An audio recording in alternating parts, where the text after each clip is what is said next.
Hello, and welcome to episode 59 of Prog Review. And today we're looking at something a bit different. If you're in the know, the name Split Enz probably conjures up light and fluffy pop hits of the 1980s and its subsequent lineage to the Antipodean pop juggernaut Crowded House. However, buried away in the band's discography is their first album, Mental Notes. It's their first official release, and one that I deem, in my role as the Progmeister General, to be truly progressive. For the first time, I've included some links in the old description box below to their performances from the mid-70s and their use of stagecraft, weird costumes and makeup, and their almost vaudevillian persona puts them very much in the rockers' performance camp, along with Bowie and even Peter Gabriel during his stint with Genesis. So now back to the album. It was recorded and released back in 1975. The album opens up with the immensely hooky Walking Down the Road, which manages to sound like later period Genesis. If you think around Then There Was Three to Abacab, that period, but it still manages to have a certain Gabriel sensibility about it. It's a song about an outcast, and it has a great vocal performance by Tim Finn. But it's almost like they've condensed a long prog song into the smallest space possible, and that's a theme that runs through the album. There's an eerie mandolin and reprise of the main theme that hooks me, as well as the vocal chorus at the end.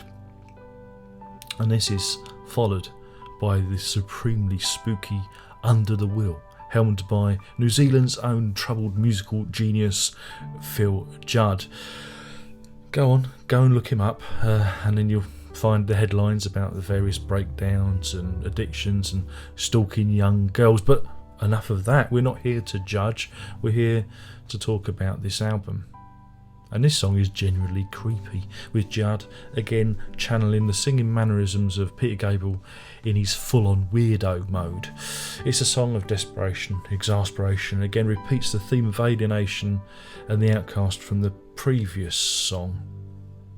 Thematically, they somehow appear to be linked. And it's a very imaginative production too, complete with synths and mellotrons and all manner of production effects to keep you interested.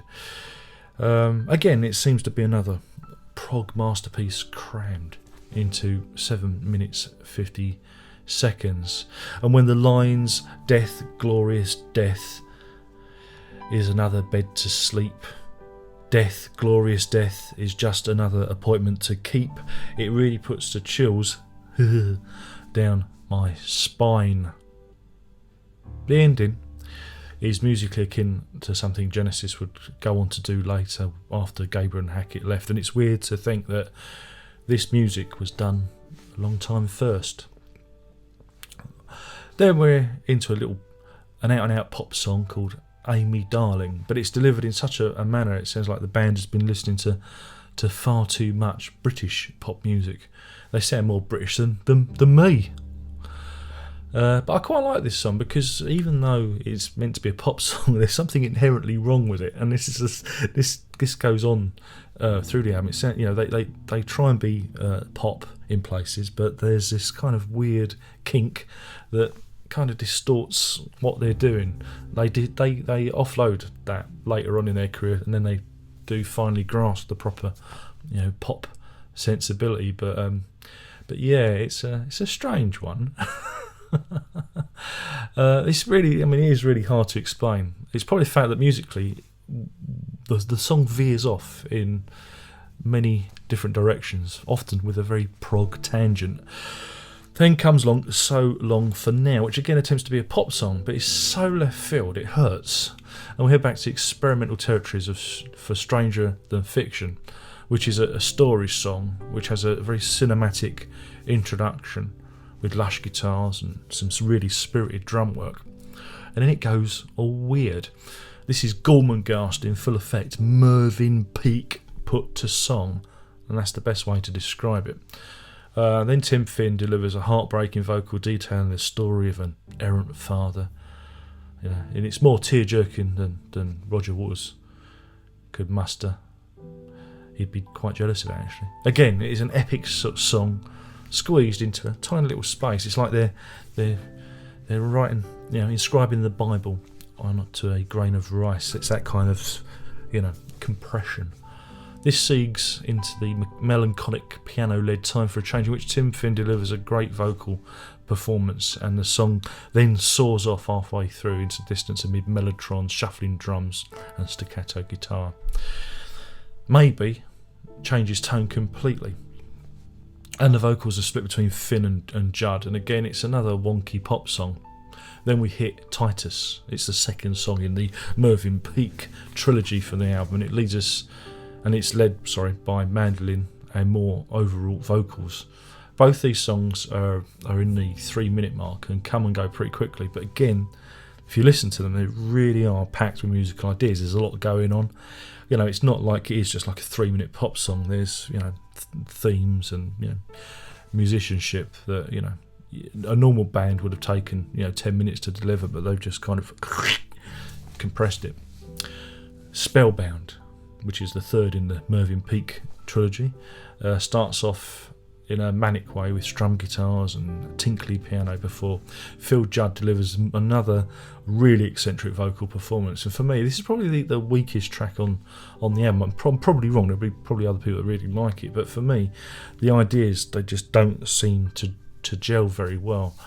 And then the album is rounded off by a strange 34-second track which gives the album its actual title, and it tries to be crazy and eccentric, but it comes across as a bit of an irritant. But I was reading that the original version was on LP.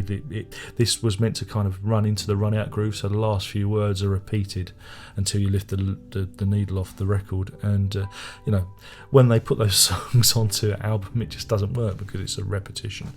But I guess on vinyl it may have worked a bit better. But so there you go. I mean, it's not necessarily an album many of you will probably think of considering as a prog work, but I think it's something you should consider because there's a lot of ideas in there, and if you like mellotrons and very good musicianship, then give it a spin.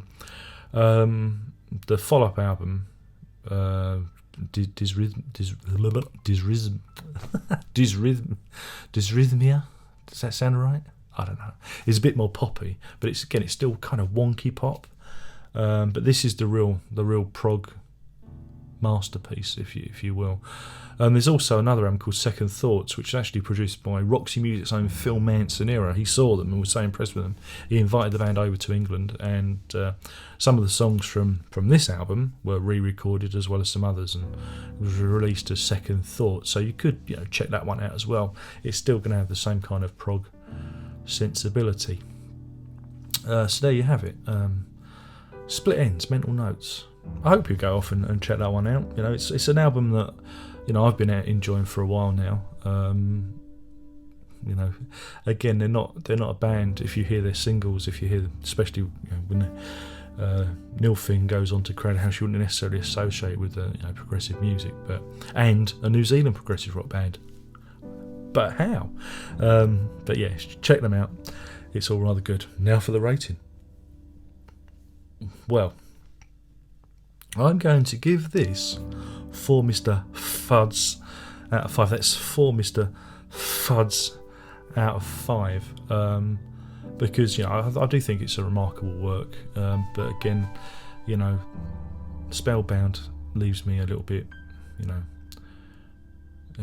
perplexed, and I think maybe the running order could have been jiggled around a bit, and the production needs a little bit more. Sounds a bit muddy, but they might have brought out a remastered version that I haven't checked out yet. But yeah, 4 out of 5. Go and check it out. My name's been Darren Locke. I have been burbling on about Split Ends and their very first album, Mental Notes, and you have been a kind and patient audience. Thumbs up, thumbs down, show it to your granny, get the dog to look at it. Tell your friends, spread the word. I don't know if I'm doing the right thing. I don't know. Maybe I'm talking too much. Maybe I need to be shorter. Maybe, I don't know. Am I doing too many of them? Do I need to do just 1 or 2 a week? Comments in the comment box, please, because I need all the feedback I can get. I did a bit of a splurge the other week with the Rush thing, and I thought, well, maybe I over-egged the batter, over-egged the pudding somewhat. So, maybe I only need to, give you 1 or 2 of these a week. I mean, hey, I deliver a pretty heady concoction of prog, don't I? I wouldn't want to spoil you. Anyway, my 12 minutes is almost up, so I better shuffle on off now and write the next one, which I know what I'm going to do. Yeah. There's let's just tell me that there may or may not be some geese, and possibly a ghost involved. My name's been Darren Locke. Tatty bye, and don't forget, prog on.